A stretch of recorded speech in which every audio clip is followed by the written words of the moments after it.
Hello everyone, आज हम लोग एक्सरसाइज 15A का क्वेश्चन नंबर 16 सॉल्व करेंगे। चलिए देखते हैं क्वेश्चन क्या है।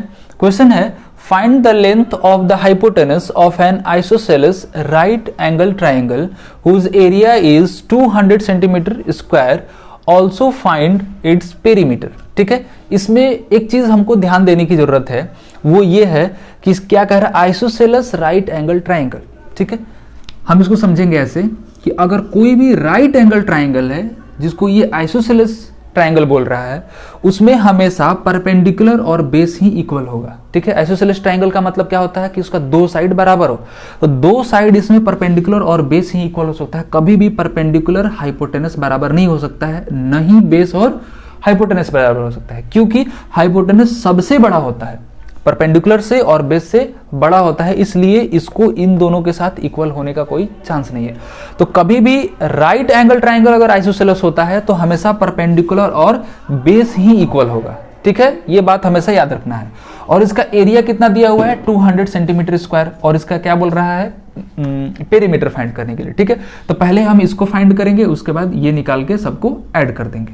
ठीक है, तो गिवन क्या है, गिवन एरिया दिया हुआ है। ठीक है, एरिया 200 सेंटीमीटर स्क्वायर। अब हम क्या करते हैं, इसको भी x मान लेते हैं और इसको भी x मान लेते हैं। ठीक है, यहां लिखेंगे let the base and perpendicular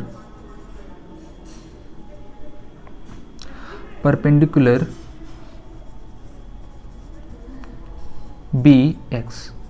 ठीक है, दोनों को हम x मान लेते हैं। तो यहां पर पाइथागोरस थ्योरम लगाएंगे, पहले एरिया लगाएंगे। ठीक है, तो एरिया का फॉर्मूला क्या होगा, 1/2 इंटू बेस इंटू हाइट। तो पहले से हमको एरिया दिया हुआ है, तो एरिया इज इक्वल टू क्या हो जाता है, 1/2 इंटू बेस इंटू हाइट। ठीक है, एरिया के जगह पर रख देंगे कितना, 200 is equal to 1/2 into base और हाइट दोनों क्या है, x और x है, तो यहां हम लिखेंगे x इंटू x।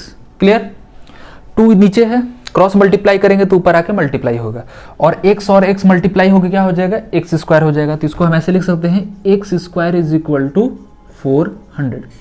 ठीक है, तो x इज इक्वल टू कितना हो जाएगा, √400, और इसका स्क्वायर रूट कितना हो जाएगा, 20। ठीक है, यानी कि बेस भी 20 सेंटीमीटर हो गया और परपेंडिकुलर भी 20 सेंटीमीटर हो गया। ठीक है, तो फाइनली क्या है, हाइपोटेनस का भी मेजरमेंट पूछ रहा है, उसके बाद पेरीमीटर भी पूछ रहा है। तो हाइपोटेनस निकाल लेंगे, उसके बाद तीनों को जोड़ देंगे तो हमको क्या मिल जाएगा, पेरीमीटर निकल जाएगा। तो हाइपोटेनस निकालने के लिए हमको क्या करना होगा, पाइथागोरस थ्योरम अप्लाई करना होगा। तो बाई पाइथागोरस थ्योरम क्या होता है, hypotenuse square is equal to perpendicular square plus base square. ठीक है, तो यहां लिखेंगे hypotenuse square is equal to कितना है, 20 स्क्वायर प्लस 20 स्क्वायर। ठीक है, तो h इज इक्वल टू क्या हो जाएगा, √20 स्क्वायर हो जाएगा 400 प्लस 400।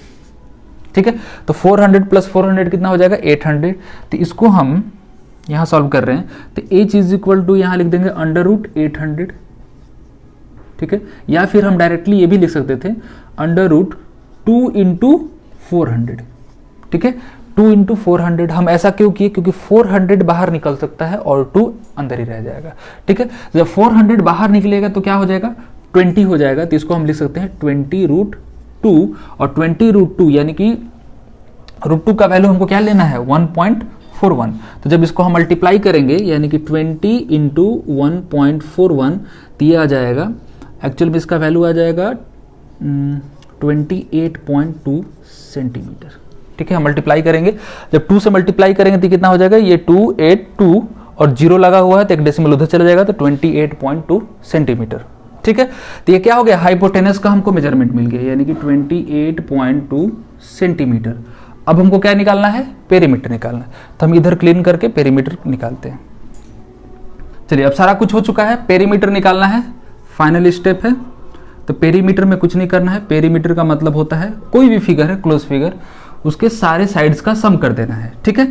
तो ये 20 प्लस 20 प्लस 28.2, ये हो जाएगा 20 प्लस 20 प्लस 28.2। तो इसको ऐड करेंगे तो ये हो जाएगा 40, अब 40 प्लस 28 हो जाएगा 68.2 सेंटीमीटर, ठीक है। ये रहा हमारा आंसर। तो ऐसे कैलकुलेट करना है।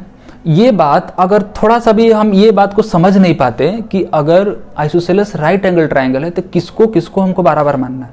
गलती से अगर हम हाइपोटेनस को इसके साथ मान लेते तो फिर ये क्वेश्चन बन ही नहीं पाता, ठीक है। तो कुछ कुछ क्वेश्चन में ऐसा ही छोटा मोटा ट्रिक रहता है, अगर उसको हम लोग समझ जाते हैं तो ये क्वेश्चन आसानी से सॉल्व हो जाएगा, ठीक है। तो ऐसे क्वेश्चन को हमको क्या करना है, बुक में मार्क कर लेना है कि ताकि अगर हम दोबारा से रिवाइज करें तो इस क्वेश्चन पे हम जरूर से ध्यान दें, ठीक है। चलिए, तो उम्मीद है ये क्वेश्चन समझ में आ गया होगा। तो इस वीडियो में बस इतना ही, मिलते हैं नेक्स्ट वीडियो में नए क्वेश्चन के साथ। Thank you.